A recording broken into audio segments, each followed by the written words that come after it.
Hello friends, 10 series के video lectures में आज हम पढ़ेंगे पास्ट परफेक्ट टेंस।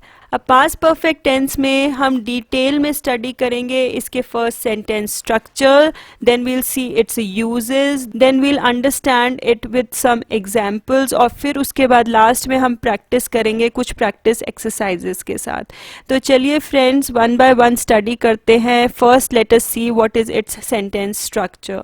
अब सेंटेंसेस हमें पता है, sentences are of 3 types, that are affirmative sentences, then second is negative sentences and the third one are the question sentences. तो पहले देख लेते हैं कि एफर्मेटिव सेंटेंसेस या फिर पॉजिटिव सेंटेंसेस को हमें कैसे फ्रेम करना है। इसके लिए जो रूल लगता है दैट इज पहले हम इसमें सब्जेक्ट लगाएंगे। बस यहाँ पर चेंज ये होगा, जब हम प्रेजेंट परफेक्ट टेंस की बात करते हैं तो हम यहाँ पर हैज़ या हैव लगाते हैं। अब यहाँ पर पास्ट परफेक्ट टेंस में हैड लगेगा। So the subject is the first thing, then second comes the verb in had form, that is the past form, और फिर उसके बाद past participle form of verb लगेगा, that is the V3 form of verb, and you will be ending the sentences with a full stop.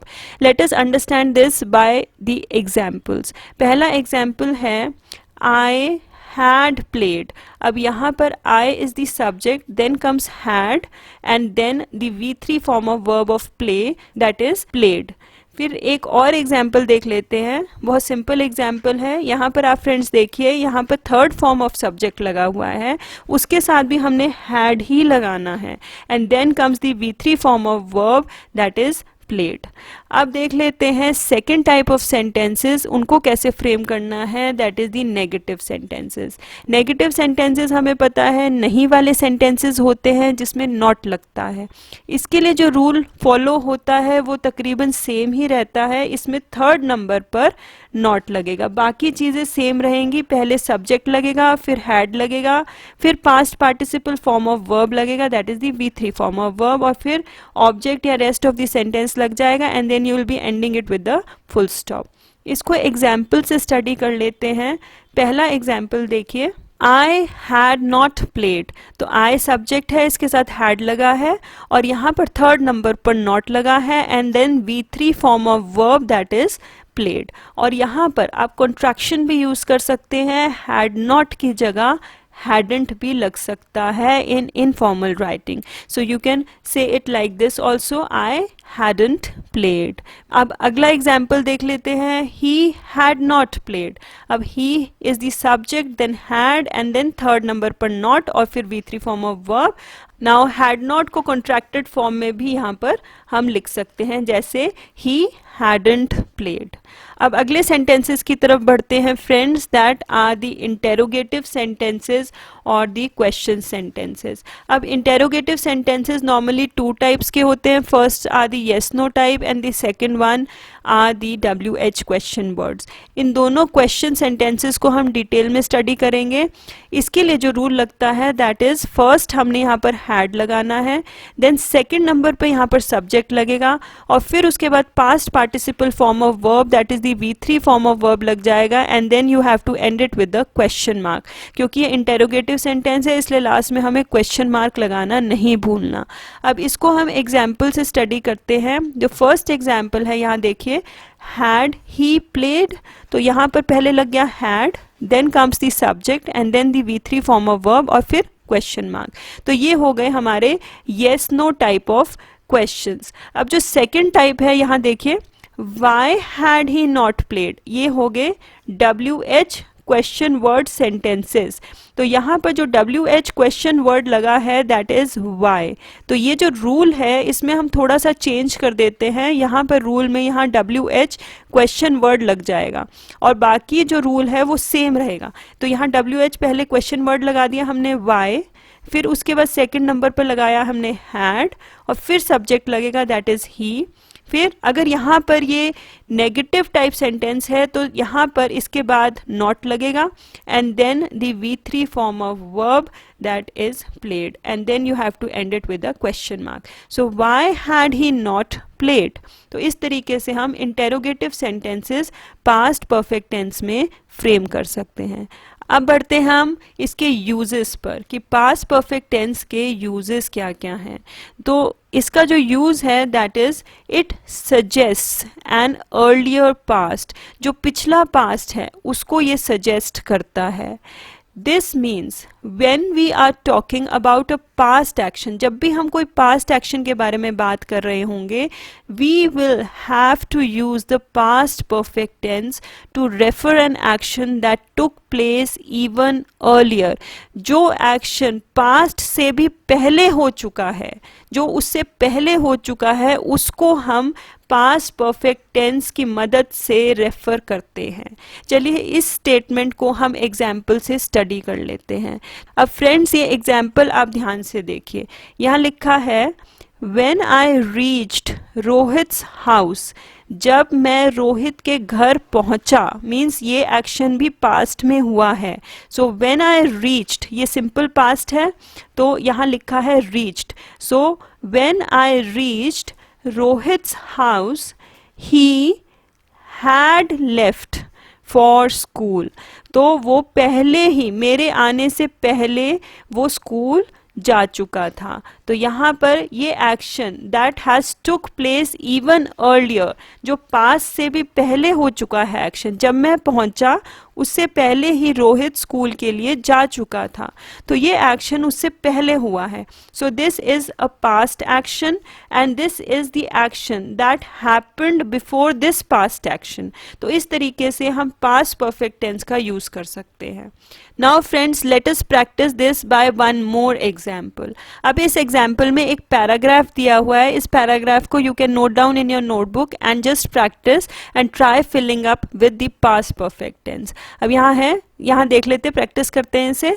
The train dash at the station when I reached there, तो क्या आएगा यहाँ पर past perfect tense में? The train had, क्योंकि past है, past perfect है तो इसलिए हम हैड लगाएंगे। The train had arrived at the station when I reached there. In fact, it was about to move again. The guard dashed the green flag. The guard had waved. उसने wave किया green flag. The guard had waved the green flag and the engine dashed the whistle. Whistle हमेशा blow होती है तो यहाँ पर लिखेंगे हम the engine had blown. Third form है the engine had blown the whistle. Rohit dash down from the train, यहाँ पर लगेगा गेट, तो रोहित हैड, गेट का third form is got, so the Rohit had got down from the train. A potter, potter means कुली, a potter dash out the luggage, a potter had carried out the luggage. रोहित was standing near the luggage. तो friends इस तरीके से आप past perfect tense का use करके बहुत इजीली सेंटेंसेस को फ्रेम कर सकते हैं।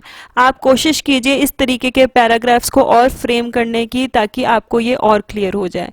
चलिए कुछ और प्रैक्टिस कर लेते हैं कुछ एग्जाम्पल्स से। यहाँ पर हमें फिलअप्स करने हैं विद सिंपल पास्ट टेंस। यहाँ पर 2 फिलअप्स दिए गए होंगे, इसमें पहले हमने सिंपल पास्ट टेंस या फिर पास्ट परफेक्ट टेंस फॉर्म में जो ब्रैकेट में हमें वर्ब्स दिए हैं उसको हमें फिलअप करना है। तो पहला देख लेते हैं, When I dash home, everybody dash to sleep। और यहाँ पर जो वर्ब फॉर्म्स दिए हैं that is reach and go. तो यहाँ पर फ्रेंड्स आप देखिए जो पहला सेंटेंस है When I dash home, जब मैं घर पहुंचा, everybody dash to sleep, सब सो चुके थे। तो मेरे घर पहुंचने से पहले जो पहला सेंटेंस है that is in the simple past tense, और जो सेकेंड बनेगा that will be in the past perfect tense. तो यहाँ आ जाएगा When I reach का बन जाएगा in simple past tense that is reached। When I reached home, everybody, यहाँ पर ये हो जाएगा past perfect tense में everybody had gone to sleep। तो इस तरीके से आप sentences फ्रेम कर सकते हैं। एक और एग्जाम्पल देखते हैं, I dashed to the back lawn to pick a kite which dash there। और go लगेगा पहले ब्लैंक में एंड सेकेंड ब्लैंक में fall। सो पहले ब्लैंक में हो जाएगा I went to the back lawn to pick a kite which had fallen there। सो जो पहला ब्लैंक है that will be in the simple past tense, क्योंकि पास्ट में हुआ है और उससे पहले काइट वहाँ गिर चुकी थी, so this will be in the past perfect tense. Now let us see another example. I dash your message at 9 o'clock, पापा डैश फॉर ऑफिस. और रिसीव लगेगा पहले ब्लैंक में और सेकंड ब्लैंक में लगेगा ऑलरेडी लीव. जो पहला ब्लैंक है that will be in the simple past tense. I received, receive का बन जाएगा received. I received your message at 9 o'clock, पापा डैश फॉर ऑफिस. जब मुझे आपका मैसेज मिला उससे पहले ही पापा ऑफिस जा चुके थे, तो पापा हैड ऑलरेडी लेफ्ट. लीव का जो थर्ड फॉर्म है दैट इज लेफ्ट. पापा had already left for office. एक और एग्जाम्पल देखते हैं. I dash my syllabus at least twice before the principal dash the date sheet. मैंने अपना सिलेबस 2 बार रिवाइज कर लिया था जब प्रिंसिपल ने डेट शीट अनाउंस करी. तो ये काम पहले हो चुका है इस काम से पहले, तो यहाँ पर ये जो होगा blank that will be in the past perfect tense. So I had revised, revise का बन जाएगा revised. I had revised my syllabus at least twice before the principal, और this will be in the past tense, simple past tense. So before the principal announced the date sheet. So by this way friends आप देख सकते हैं कि जो काम पहले हुआ है वो होगा पास्ट टेंस में, और जो पास्ट से भी पहले काम हुआ है that will be in the past perfect tense. Let us see one more example. I dash the bill before I dash the reminder. और यहाँ फर्स्ट ब्लैंक में आएगा पे एंड सेकेंड ब्लैंक में रिसीव. तो I dash the bill before, तो मैंने जो bill की पेमेंट है वो पहले कर दी थी रिमाइंडर आने से पहले. So this will be in the past tense and this blank will be in the past perfect tense. So I had, ये पास्ट परफेक्ट टेंस में बनेगा. सो आई हैड, पे का बन जाएगा paid. I had paid the bill before I, and this will be in the past tense, before I received the reminder.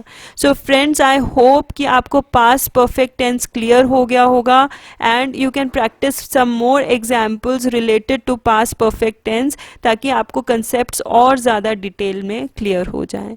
So friends, I hope कि आपके लिए ये video useful और beneficial रहेगी. Please, if you like the video, do hit the like and share button, and if you are new to this channel and have not yet subscribed, please do hit the subscribe button also. Thank you and bye bye until we meet in the next video.